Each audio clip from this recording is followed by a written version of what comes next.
Hari berlalu, kegiatanku di rumah keluarga Pak Ilham adalah memasak dan membantu belajar Amira.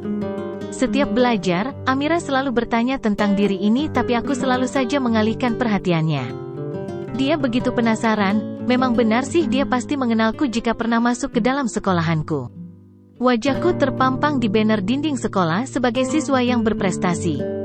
Bu Pur memberikan informasinya kepadaku beberapa hari yang lalu, bahwa ia tidak berhasil masuk ke kamarku. Beliau kepergok sama Om Herman ketika sedang memegang gagang pintu dan akan masuk ke dalam kamar. Bu Pur juga diancam agar tidak ikut campur dalam urusan ini jika ingin keluarganya tidak dalam bahaya. Mengenai laptop dan HP-ku ternyata ada di tangan Om Herman. Dia tahu password laptop dan HP-ku tapi untungnya dia tidak tahu password emailku. Dasar memang, keterlaluan banget dia. Bersekongkol melenyapkan kakak kandungnya sendiri yang selama ini menyayanginya. Kurang apa coba papa kepadanya?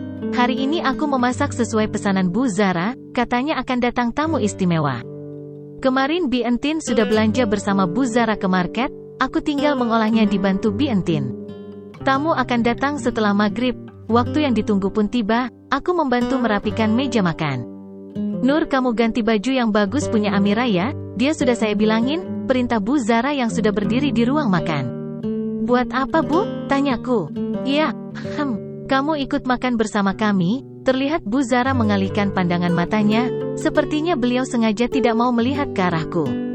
Aku dan Bi Entin bersitatap, tingkah Bu Zara aneh. Ma, baju ini cocokkan buat Kak Nur. Dia pasti bisa mengalahkan pasangan Kak Isam. Aku melolot ke arah Amira yang baru datang di antara kami sembari membawa gamis yang digantung di tangannya.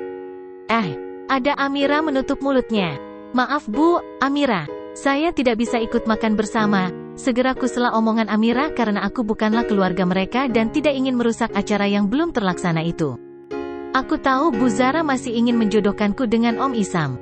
Kalian sudah siap rupanya, ayo kita ke ruang keluarga. Bentar lagi mereka datang, Pak Ilham mengajak istri dan anaknya. Kedua wanita itu mengekor di belakangnya. Enak kan Nak Zalfa masakannya? Iya Tante, enak banget. Zalfa memberikan penilaiannya. Wanita anggun itu tersenyum sambil melirik sang kekasih. Aku dan Bi Entin yang sengaja duduk di pojok ruangan diam menyaksikan mereka makan. Kami siap siaga di sini jika mereka membutuhkan sesuatu. Tuh lihat, Isam aja sangat menikmati makanannya. Kamu tahu enggak Zalfa, ini masakan kesukaan Isam. Bu Zara kembali berbicara di sela-sela mengunyah makanannya. Sementara yang lain tetap melanjutkan aktivitas makannya. Oh gitu Tante, iyalah. Kan yang masaknya jago. Ngomong-ngomong kamu bisa masak enggak Zalfa? Netra Bu Zara melirik ke Zalfa lalu melirik ke arahku. Zalfa terdiam cukup lama, wajah yang tadinya tersenyum kini berubah masam. Aku langsung menunduk. Kalau itu aku, ucapnya gagap. Om Isam langsung mengelap mulutnya dengan kasar.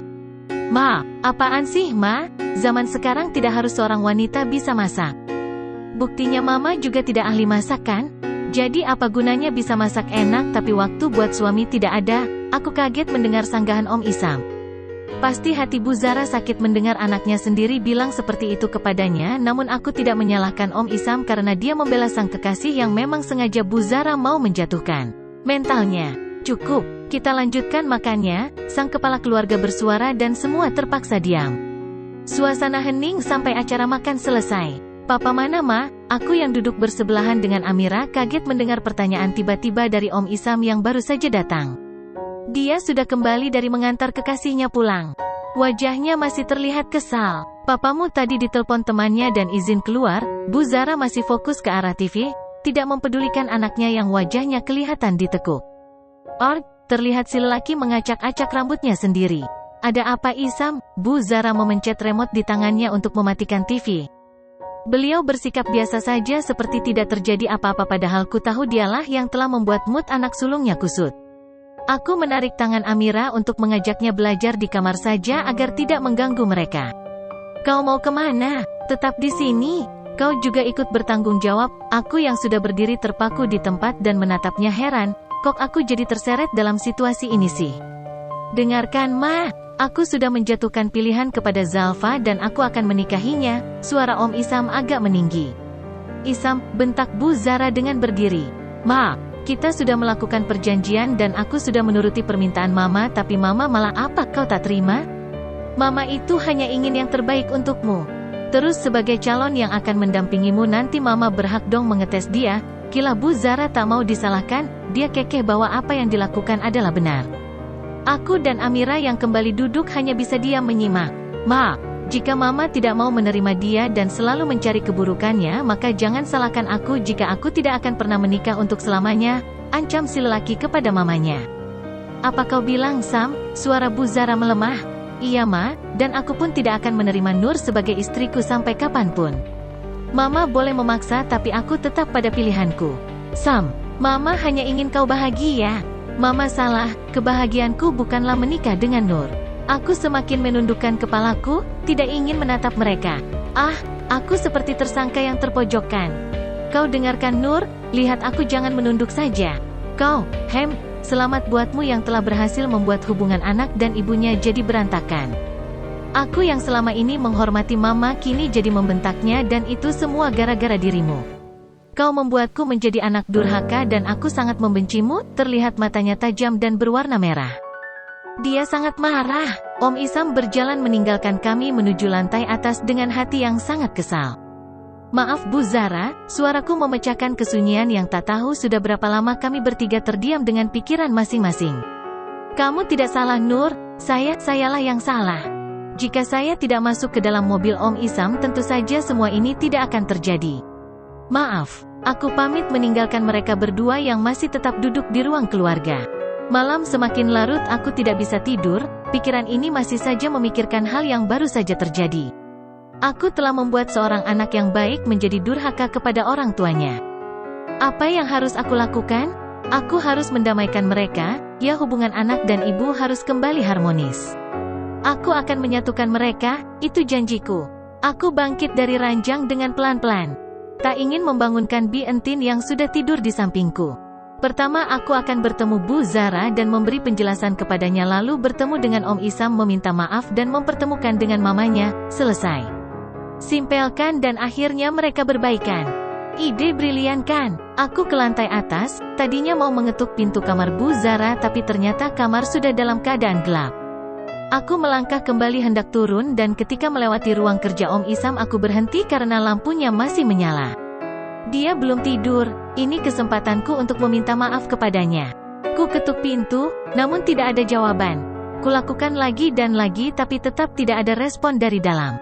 Aku memberanikan memutar gagang pintunya dan terbuka, aku masuk. Om Isam membelakangi pintu ini, duduk di kursi putarnya. Maaf Om, aku mau minta maaf, volume intonasiku besarkan agar dia mendengarku. Ku tahu dia belum tidur karena suara dari gawainya masih terdengar musik berganti-ganti. Hatiku deg-degan dan gemetar. Detik selanjutnya dia memutar kursi dengan wajah masih marah menatapku. Pintuku tutup dan melangkah maju, baru beberapa langkah, stop.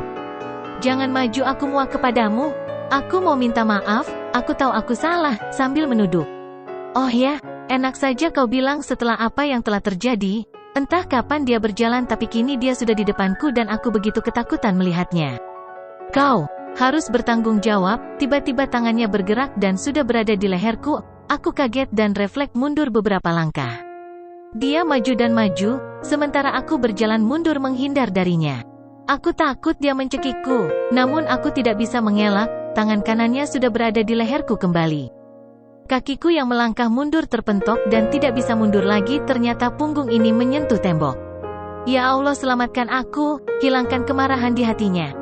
Aku terbatuk karena susah nafas berusaha sekuat tenaga melepaskan diri dari cengkeraman tangannya, kedua tanganku berusaha melepaskan tangannya dari leherku. Maafkan aku pun pasrah dan menutup mata, aku siap pergi dari dunia ini. Apa ini? Kenapa bibirku basah? Aku yang hendak membuka mata ini terpejam kembali karena kepala kita sudah tidak ada pembatas lagi. Bersambung.